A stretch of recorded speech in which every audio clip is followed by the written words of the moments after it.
శివాయ గురువే నమః. జ్ఞానక్షముడు ప్రేక్షకులందరికీ కూడా స్వాగతం.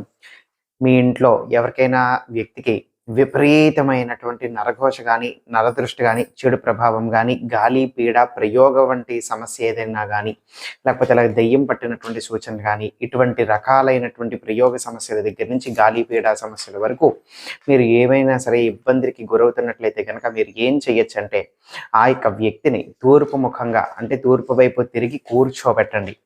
చక్కగా ఆ విధంగా తూర్పు ముఖంగా తిరిగి కూర్చోబెట్టండి. ఒక పీట గాని, చాప గాని, ఆసనం గాని ఏదైనా సరే వేసి కూర్చోబెట్టండి. నేల మీదన కాకుండా ఎదురుగుండా, అతనికి ఎదురుగుండా ఖచ్చితంగా నరసింహస్వామి వారి యొక్క పటము గాని, ఆంజనేయ స్వామి వారి యొక్క పటం గాని ఉండాలి. ఆ విధంగా ఆ యొక్క పటం ముందర నువ్వుల నూనెతో గాని, ఆవు నేతితో గాని మొట్టమొదటిగా ఒక దీపం వెలిగించండి. ఇప్పుడు ఒక చక్కటి పాత్ర తీసుకోండి. అంటే ఒక పళ్ళెం, ఒక ప్లేట్ తీసుకోండి. ఇత్తడిది కానీ, స్టీల్ది కానీ ఏదైనా సరే. దాని మీదన ఒక తమలపాకు పెట్టండి. ఆ తమలపాకు మీదన ఒక కర్పూరపు బిళ్ళ పెట్టండి. కర్పూరపు బిళ్ళ పెట్టి ఆ యొక్క కర్పూరాన్ని వెలిగించండి. ఆ యొక్క కర్పూరాన్ని వెలిగించి ఇప్పుడు ఈ యొక్క కూర్చున్నాడు కదా ఈ యొక్క వ్యక్తి, ఆ యొక్క వ్యక్తి యొక్క తల చుట్టూరా ఆ యొక్క పళ్ళెముతో పాటుగా పట్టుకుని, అంటే ఈ యొక్క పళ్ళెం మీదన తమలపాకు, ఆ తమలపాకు మీదన కర్పూరం వెలుగుతూ ఉంటుందన్నమాట. ఆ యొక్క పళ్ళాన్ని పట్టుకుని వెలుగుతూ ఉన్నటువంటి ఆ యొక్క కర్పూరం బిళ్ళతో కూడినటువంటి ఆ యొక్క పళ్ళాన్ని పట్టుకుని అతని యొక్క తల చుట్టూరా ఒక 7 సార్లు తిప్పండి. ఇంకా చేసిన తర్వాత మీ యొక్క కుడి చేతిలోకి కాసింత నీరు తీసుకుని ఆ యొక్క వ్యక్తి చుట్టూరా జల్లండి. అయితే ఈ విధంగా కర్పూరం వెలిగించినప్పుడు ఈ విధంగా అతనికి చుట్టూరా తిప్పుతున్నప్పుడు, అలాగే మళ్ళీ నీరు తీసుకున్నప్పుడు నీరు అతని యొక్క చుట్టూరా తిప్పుతున్నప్పుడు కూడా ఈ మీకు చెప్పబోయేటువంటి యొక్క మంత్రాన్ని కనీసం ఒక 11 సార్లు మీరు జపం చేయాలి.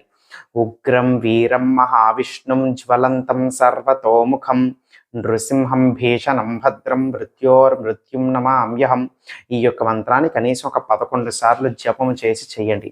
ఈ విధంగా పూర్తయిన తర్వాత ఇప్పుడు ఆ యొక్క కాలిపోయినటువంటి తమలపాకు ఉంటుంది కదా, కర్పూరపు బిళ్ళ దాని మీద పెట్టాం కదా, ఆ యొక్క బూడిది కానీ పొడి కావచ్చు, లేకపోతే కాలిపోయి సగం కాలి ఇంకా మిగిలిపోయినటువంటి తమలపాకు కావచ్చు, అది మీ యొక్క ఇంటి బయటకి పారవేసేయాలి. వెంటనే తీసుకుని వెళ్ళి ఇంటి బయట ఏదైనా సరే ఒక చెట్టు మొదల్లోనో, ఎక్కడైనా సరే ఒక మొక్క మొదల్లోనో మీరు దాన్ని పారవేసేసి ఇంటికి వచ్చి మీరు అలాగే ఆ యొక్క బాధితుడు అంటే చేసినటువంటి వాళ్ళు, అలాగే ఆ యొక్క బాధితుడు ఇబ్బంది పడుతున్నటువంటి వాళ్ళు ఇద్దరు కూడా శుభ్రంగా కాళ్ళు చేతులు ముఖము శుభ్రంగా కడుక్కొని అప్పుడు మీరు విశ్రాంతి తీసుకోవచ్చు. ఇది సాయంత్రం 6:30 తర్వాత నుంచి 8:30 మధ్యలో చేస్తే విశేషమైన ఫలితం ఉండేటువంటి అవకాశం ఉంటుందన్నమాట.